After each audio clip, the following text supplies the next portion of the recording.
մեր կուսակցությունների ճնշող մեծամասնությունը այդ դոկտրինը չունի, հասկանում եք, ավելին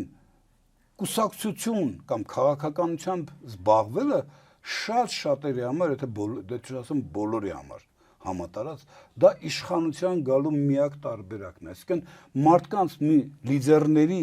մի ստվար հատված, եթե ոչ բոլորը, մտածում են այսպես, եթե ես ուզում եմ իշխանության գալ, ապա ես պետք է ունենամ կուսակցություն, այսինքն կուսակցությունը դա ընդհանրապես հնարավորություն է գործի իշխանության գալու, մինչդեռ իշխանությունը պետք է դիտել ոչ թե նպատակ, այլ միջոց, քո